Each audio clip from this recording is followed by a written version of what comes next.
இருக்கீங்க எல்லாரும் நல்லா இருக்கீங்களா? இப்போ நம்ம அருமையான ஒரு டிஃபன் ஐட்டம் செய்ய போகிறோங்க. என்ன தெரியுங்க? வெள்ளரிக்காய் வச்சுருக்கேங்க உங்கள் முன்னாடி. வெள்ளரிக்காய், இந்த வெள்ளரிக்காய் வச்சுக்கிட்டு நம்ம ஒரு இட்லி செய்ய போகிறோங்க. என்னடா இது வெள்ளரிக்காய் வச்சு இட்லி செய்ய போகிறேன்னு சொல்கிறீங்களா? ஆமாங்க, ஏன்னா இதுதான் ஒரு டிஃப்ரெண்ட்டான டேஸ்டியான இருக்கும், நல்லா டேஸ்ட்டாக இருக்கும் சாப்பிட்றதுக்கு. அதாவது டிஃப்ரெண்ட்டாக எப்படிடா இது, இந்த மாதிரி இட்லியை நம்ம இது வரைக்கும் சாப்பிட்டதே இல்லைன்னு சொல்லிட்டு ஒரு புது டிஷ்ஷாகவே இருக்கும் உங்களுக்கு. அது எப்படி செய்யலாம்னு சொல்லிட்டு இப்போ வீடியோக்குள்ளே போய் பார்க்கலாமா? என்னென்னா இதில் நிறைய பலன் இருக்குதுங்க. ஏன்னா இதில் நீர் சத்து அதிகமாக இருக்குதுங்க. இன்னொன்று என்னென்னா உடம்புல நம்ம சூடு அதெல்லாம் அதிகமாக இருக்கு இல்லைங்களா, உஷ்ணம் அதிகமாக இருக்கு இல்லைங்களா, அப்படி இருக்கும்போது இதை நம்ம அன்றாடம் நம்ம எடுத்து சாப்பிடணும். சேலடாக கூட நம்ம எடுத்து சாப்பிடலாம். நம்ம இந்த அன்றாடம் நம்ம எடுத்துக்கணுங்க. இது உணவில் நம்ம எடுத்துக்கிட்டோன்னா உடம்பு குளிர்ச்சியாக இருக்கணுங்க. எப்பயுமே உடம்பை நம்ம குளிர்ச்சியாக வச்சுக்கிட்டா தான் எப்பயுமே நம்ம நல்லா இருக்க முடியும். அதனால் இப்போ இது எப்படி செய்யலாம், இந்த இட்லி எப்படி செய்யலாம்னு சொல்லிட்டு இப்போ வீடியோக்குள்ளே போய் பார்க்கலாமா? வாங்க போகலாம். இப்போ நம்ம குக்கும்பர் இட்லி செய்யறதுக்காக ஒரு குக்கும்பர் எடுத்துருக்காங்க.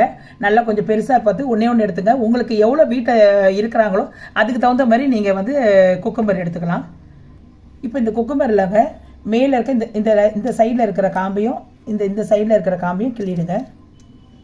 கிள்ளிட்டு அப்படியே இந்த மாதிரி ஒரு கிரேட்டர் எடுத்துங்க. கிரேட்டரில் எடுத்து நாம் அப்படியே திருவிக்கலாங்க. இப்போ பாருங்கள், நம்ம ஒரு குக்கும்பரையை நம்ம நல்லா திருவிட்டோம், நைட்ஸை திருவிட்டோம். இதுக்கப்புறம் நம்ம இதில் என்னென்ன சேர்க்கணும்னு சொல்லிட்டு இப்போ பார்க்கலாம். இப்போ பாருங்கள், முதல்ல ஒரு மிக்சிங் பவுல் எடுத்துங்க. நம்ம கிரேட்டரில் துருவி வச்சுருக்கோம் இல்லைங்களா, வெள்ளரிக்காவை அப்படியே இதில் போட்டுருங்க. இதில் ஒரு கப்பு ரவை போட்டுக்குங்க. தேவையான அளவு சால்ட்டு போட்டுக்குங்க. இதில் சேர்க்கறதுக்காக ஒரே ஒரு தேங்காய் மட்டும் கொஞ்சம் அரைச்சிக்கலாங்க. ஒரு மிக்சிங் பவுல் எடுத்துங்க. இதில் ஹாஃப் தேங்காய் சும்மா திருவி போட்டுக்குங்க. இதில் 2 பச்சை மிளகாய் போட்டுக்கோங்க. இது அப்படியே கொஞ்சம் அப்படியே அரைச்சிடுங்க. ஆல்ரெடி தேங்காய் திருவந்து தான், சும்மா இந்த பச்சை மிளகாய் கோசம் திருவிக்கிங்க. அப்படியே இப்போ அரைச்சிடுங்க. அரைச்சி விழுந்தது இருக்குதுங்க. இந்த கலவையோட நம்ம போட்டு வச்சுருக்கோம் இல்லைங்களா, ரவையும் நம்ம வெள்ளரிக்காய் அதில் போட்டுருங்க. இதை கொஞ்சம் லைட்டாக தண்ணி ஊற்றி அப்படியே கலக்கிக்குங்க.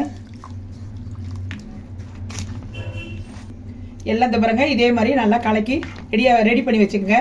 இதில் உப்பு இருக்கான்னு சரியாக பார்த்துக்குங்க. உப்பு கொஞ்சம் இல்லைன்னா வாயில் போட்டு பாருங்கள். ஏன்னா அதுக்கப்புறம் இட்லி ஆகிட்ட பிறகு அப்புறம் அப்போ போட முடியாது. அதனால் இப்போயே எல்லாம் கரெக்ட் பண்ணிக்கோங்க. உப்பு இருக்கா பார்த்துங்க. இப்போ இட்லி தட்டு எடுத்துங்க. இட்லி தட்டில் கொஞ்சோண்டு அப்படியே எண்ணெயை தடவிக்கங்க. மேலே ஃபுல்லாக எண்ணெயை தடவிடுங்க.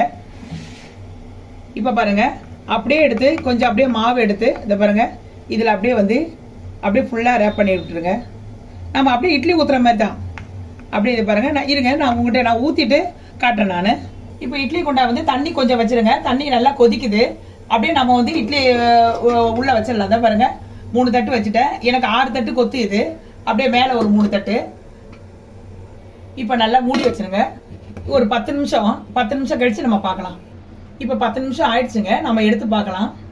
10 நிமிஷம் ஆயிடுச்சுங்க. இட்லி வெந்துச்சான்னு சொல்லிட்டு ஒரு நைஃப் வச்சு நடுவில் இதை பாருங்கள் குத்துனான்னு இதை பாருங்கள், கை ஒட்டலை பார்த்தீங்களா, நல்லா வெந்துருச்சுங்க. இதை பாருங்கள், இன்னொரு அடி கூட குத்துற பாருங்கள், நல்லா வெந்துருச்சு. இது கொஞ்சம் ஆறிட்டோடனே நான் எடுத்து காட்டுறேன் உங்களுக்கு. இப்போ பாருங்கள், நம்ம அப்படியே நம்ம எடுத்துடலாங்க. எப்படி சூப்பராக வருதுன்னு பாருங்கள். பாருங்கள் எவ்வளோ சூப்பராக இருக்குது பாருங்கள். இட்லி அவ்வளோ அருமையாக இருக்குது பாருங்கள். இந்த பாருங்கள் எவ்வளோ அருமையாக இருக்குது பார்த்தீங்களா. இட்லி குக்கும்பர் இட்லி எவ்வளோ சூப்பராக. இதை பாருங்கள், ஒட்டவே இல்லை பார்த்தீங்களா. இதை பாருங்கள், தட்டில் ஒட்டவே இல்லை பாருங்கள், எவ்வளோ அருமையாக இருக்குது பார்த்தீங்களா இட்லி.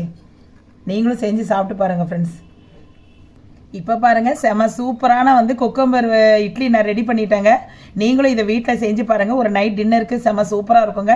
ஏன்னா நம்ம குக்கும்பரில் நல்லா உடல் சூட்டை தணிக்கிறதுக்காக அது நீர் சத்து அதில் அதிகமாக இருக்குங்க. அதை அன்றாடம் நம்ம இந்த மாதிரி நம்ம இட்லியில் போட்டு செய்யும் போது அதை நம்ம உடலுக்கு சாப்பிடும் போது அவ்வளோ டேஸ்ட்டாகவும் உடம்புக்கும் நல்லதுங்க. இதை குழந்தைங்களுக்கும் நீங்கள் செஞ்சு கொடுங்க. இது ஒரு டிஃப்ரெண்ட்டான டிஷ்ஷாக இருக்கும். ஏன்னா இது வரைக்கும் நம்ம வெள்ளரிக்காய் வச்சு யாருமே இட்லி செஞ்சுருக்க மாட்டாங்க. ஆனால் இந்த டிஃப்ரெண்ட்டாக பண்ணியிருக்க இட்லியை நீங்களும் உங்களுக்கு செஞ்சு பார்க்க உங்களுக்கு ஆசையாக இருக்கும் இல்லைங்களா. செஞ்சு பார்த்துட்டு கமெண்ட் செக்ஷனில் நல்லா இருக்குதுன்னு சொல்கிறேன்னா எனக்கு ஒரு லைக் போட்டுருங்க ஃப்ரெண்ட்ஸ். ஓகேங்களா. இதை நான் உங்கள் முன்னாடியே இந்த பாருங்கள், நான் இட்லி எப்படி இருக்குதுன்னு சொல்லிட்டு உங்கள் முன்னாடி இதை பாருங்கள், நான் சட்னியை ஊற்றி இதை பாருங்கள், செம சூப்பராக இதை பாருங்கள், சட்னியை ஊற்றி அப்படியே சாப்பிட்டு பாருங்கள். அவ்வளோ செம சுட சுட சுட சுட சுட இதை பாருங்கள், ஃப்ரெண்ட்ஸ் அப்படியே சுட சுட சுட அப்படியே இட்லி அப்படியே இது பண்ணி சாப்பிட்டு பாருங்கள். அவ்வளோ டேஸ்ட்டாக இருக்குங்க, சாப்பிட்றதுக்கு அவ்வளோ அருமையாக இருக்கும். நீங்களும் இதை சேர்த்து செஞ்சு சாப்பிட்டு பார்த்துட்டு எப்படி வந்து சொல்லுங்கள் ஃப்ரெண்ட்ஸ். அவ்வளோ அருமையாக இருக்குது ஃப்ரெண்ட்ஸ், அவ்வளோ சாஃப்டாக இருக்குது பாருங்கள், அவ்வளோ சாஃப்டாக இருக்குது. நீங்களும் செஞ்சு பார்த்துட்டு எப்படி வந்து சொல்லுங்கள் ஃப்ரெண்ட்ஸ். இந்த வீடியோ பிடிச்சிருந்தா வீடியோக்கு ஒரு லைக் போடுங்க. இது உங்களுக்கு இந்த இட்லி சுட்டு சாப்பிட்டு பார்த்துட்டு நல்லா இருந்துச்சுன்னா உங்கள் ஃபேமிலி நம்பருக்கு ஷேர் பண்ணி விடுங்க ஃப்ரெண்ட்ஸ். இதோடு வந்து உங்களோட விடைபெறுவது உங்களோட அலமையில் ஃப்ரெண்ட்ஸ். இதோட நாளைக்கு ஒரு புது டிஷ்ஷோடு சந்திக்க வரை விடைபெறுகிறேன். ஓகே தென் பாய்.